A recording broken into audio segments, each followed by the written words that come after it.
Today I'm here with Jose Celis, and thank you, Jose, for coming to us for this interview. Let's just get started. So, first question, can you just tell us a little bit about yourself, what you do, and your background? Sure. I am currently the principal of Passaic High School in Passaic, New Jersey. It's a school of about 2,500 students. The majority of them are immigrants or children of immigrants, first generation, second generation. I'm going into my second year in Passaic. Before that, I was working in an elementary school in Wayne, but it had a large immigrant population. We were one of the schools that housed a bilingual program, so we had a large immigrant population. And before that, I was working in Illinois. Once again, middle school and elementary school, large immigrant population. So, like, yeah, pretty much my entire career, I've really focused on work with immigrants. I think part of it is because I'm an immigrant myself. I was born in South America, Uruguay, and immigrated to El Salvador, Mexico, before eventually coming to New Jersey when I was 6 years old. So, when I think about the experience of immigrants, when I think about, their education, it's something that's personal because it was my experience as well. That's awesome. So, how is Passaic different from other school systems that you've worked with? Sure. Passaic is an urban community. It's a really small city. I think it's 2.5 square miles, so it's tiny, but it still has the beauty, the complexity, the resources, but also some of the challenges that are associated with urban education. The community has seen over the course of its history just the constant arrival and then exiting of different immigrant groups. So it is a kind of one of those uh, kind of harbor cities, right? They that where people come. Initially, it was Eastern European, Polish, I'm sure other Eastern European countries. Eventually, they moved on. The communities that replaced them were primarily Puerto Rican, Dominican. Um, Now, the majority of Passaic is Mexican from Puebla. But we're also seeing now a new influx of immigrants, less from Central America, but more from northern South America, Colombia, Venezuela. We're still seeing a lot of Caribbean immigrants as well. But you see the evolution and how each community really invests and leaves their mark in the community. But it also once again presents challenges as in education as we continue to pivot and try to respond to the immediate needs and the unique needs of each immigrant group. Yeah, that's super cool. I like how it's super like a lot of diversity throughout the years as well. Oh my gosh, completely. And you can see it, it's most marked by the cuisine, right? You can go to Passaic and find some amazing Peruvian restaurants, Dominican, Puerto Rican restaurants, but the Mexican food there is outstanding. So yeah, you see it really in the food, you see it in the celebrations. Recently, they celebrated Mexican Independence Day with a 2 hour parade through the community. Puerto Rican Day Parade is also a huge highlight. There's a lot of pride in who they are and who in their history, and they find ways to really celebrate it, which I think I really appreciate and value. Right? We In Passaic we see immigrants and immigration as an asset. So there's this positive look at what they do, what they bring, right, and how they contribute to the life of the community. And in schools, right? How are we trying to capture that as well? How are we promoting education and how are we promoting education for immigrants? One of the most exciting aspects right now is we really are investing in dual language programs, really ensuring students are fully biliterate and bilingual, right? So they're not just they are able to read and write in both languages in that academic level to really position them for success in the future. At the high school, where we have this really amazing program called Internationals, the Internationals Network. It is it's a really unique model that promotes bilingualism, biliteracy, concepts called translanguaging, to really ensure that the students are not just successful during school, but also really positioning them to be successful after they graduate. The internationals network, schools across the country have seen huge success, great success with their immigrant population. I think that some estimates say that in most traditional schools, about 20% of immigrants graduate from high school. The international network is blowing that statistic out of the water. We're seeing such a great success. We're going to be graduating our first class this spring, which is really kind of exciting to see, yeah, just how we're contributing to those improved outcomes for immigrants.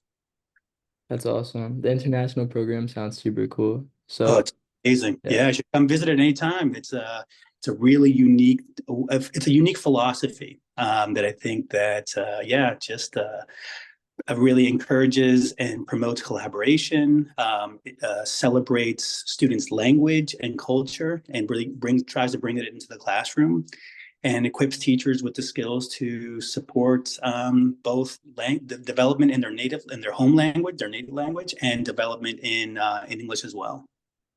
yeah, that's awesome. So you said a lot of students, a lot of it's the international program has helped a lot of students graduate high school. So do you know what they do after? Do they pursue their education in college or do they start working? Because in Montclair, the a program called MFEE like helps immigrant students and we kind of push for going to university and just pursuing their education if they can. Yeah, no, of course. I mean, and I'm going to talk more broadly. So right now, right, Passaic really is struggling with graduation rate, and I think that this is one of the challenges we face as a community. Students don't see or don't have an imagined future, right? They don't know what's ahead. They don't always have the models. Some of the families, parents may have not graduated right from high school or are coming to the United States looking for those opportunities for their children, but they don't have an example or a model at home. So we're trying to create those different pathways. For us, we always promote three different opportunities. One is college, right? We want to encourage you to go to college. We want to encourage you to continue your studies if that's the path for you. But we also recognize students have two other opportunities. One is in the vocational right area. So we really promote a lot of vocational education as well. Carpentry, plumbing, auto shop. And then the third one is either to be part of or start your own business in the community as well. So there's three different pathways. Yeah, how do we want to really encourage the students to do that? Right now, we are developing systems to track which path they choose and how are they doing after they start, right? Because it's not just helping them to graduate, though that's a really important first step. How did we equip them for whatever comes afterwards? We don't have a lot of good data on that right now, but that's something that we really do want to pursue in the future so that we can, it's just a way for us to evaluate our programs and the impact of our programs. But one of the biggest challenges that we have is a lot of our students are undocumented. And that really creates a lot of barriers for them. But thankfully, we have amazing resources and a network of partners that are trying to minimize or limit the negative impact on undocumented students. But that's just the reality of most, I'm Yeah. sure, most cities in the country. Yeah, almost all of them. I love how you're like helping like setting up a system for them that's like truly like going to like each of their needs. Yes, exactly. Well, I think that it has to be right. Education for so long has all been about students, right? Adapting to the school, right? You have to follow our rules. You have to, do it. You have to learn the way we teach. And thankfully, right now, we're in kind of experiencing a revolution in education where we're talking a lot more about inclusion and a lot more about diversity and belonging. So how do we adapt and modify what we do in schools to meet the needs of all our population, for Passaic, the immigrant population? There's a lot of work done on this cultural mismatch between school and home. So how do we actively and thoughtfully kind of address that mismatch so that students can really thrive? Yeah. But it seems super thought out and like really accommodates each like individual person as a whole to like help them pursue what they want. Oh my gosh. I mean, once again, it's easy to talk about. It's really hard to do, right? Yeah. That I have a team of educators invested in this work and really asking really thoughtful questions about how we have done education and how do we want to moving forward. I think that's one of the first steps in terms of transforming education to work for children and for students and not just the other way around. Yeah. So when you see like immigration within the town and the schools, like are there any like do you know of any like factors that you would say are like pretty like prominent throughout all the students that are the reason that they immigrate like Yeah, safety or yeah, finances? exactly. I think those are the same ones, right? I think safety is one big one, right? We're seeing a lot of immigrants from Venezuela, Colombia, some from Ecuador as well. I know, right? The connection from home. Yeah. There's political instability that creates the need or the want to find a safer place, right? There's the hope of what the United States provides and promises in terms of safety for immigrants. I think economic opportunities are also a real driving force in terms of immigration. There's nothing worse than seeing not being able to provide for your children in meaningful ways and hoping that in the United States you can create a more sustainable life. So those are the two, I think, for me, biggest factors. There's always also, right, the draw of connecting with family that's already here as well. So there's already that bridge and the opportunities. It's amazing because I think immigrants really do bring such value and resources to any community in the United States. For an immigrant to take on the challenge and the risks of immigrating, especially if they're undocumented, if they don't have the formal channels already available to them. It's kind of amazing to think about all the qualities, right, the personal qualities that they must have to be able to undertake such an arduous journey. Yeah. And just excited to, thankful when they come and they are able to invest all those energies into helping us and our communities to thrive. Exactly. So, as an immigrant yourself, and like with obviously a lot of work with immigrants, would you say that like for reasons due to like not considering reasons because of family, would you say that a lot of immigrants would choose to immigrate if they had the opportunity to stay in their home country rather than leave everything behind? That's a great question. And I think something that I've really wrestled with at different times. And I think I would leave it to every group to answer that question. For me, I think that the longing for a place called home has been always something that I've wanted. There are some immigrants that once they leave, they feel like they're constantly in exile. I don't belong here in the United States. I'm never going to be, even though I'm a citizen, I'm never going to be accepted as a full citizen because of how I'm positioned by society as an outsider. And I think that going back is always hard because they see me as an American, and it's you're like you live in this hybrid role, this constant state of exile. I think most people would want to stay though. I think that many people really long for home and long for the comforts of home and long for the comforts of community. They come with hopes, dreams, and aspirations. They encounter a very different reality here. They make it work. They figure out how to recreate community, make connections with new members of their neighborhoods.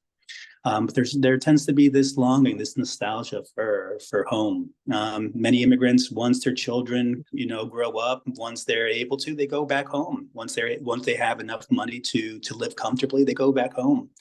I know that for me, I always dream about retiring back to Latin America. I love it there. I love the culture. I love the people. I love the pace of life, the quality of life. We'll see what happens in when that time comes. But for now, I dream about, the idea of going back to Latin America somewhere, whether it's Mexico, Central America, or South America. Yeah, But my mom agrees. you know, being an immigrant's not easy. It's not an easy role in the United States. Yeah, my mom completely wants to do the same thing, kind of Hmm. retire back Right. in Ecuador if she can. And how did your dad feel about that?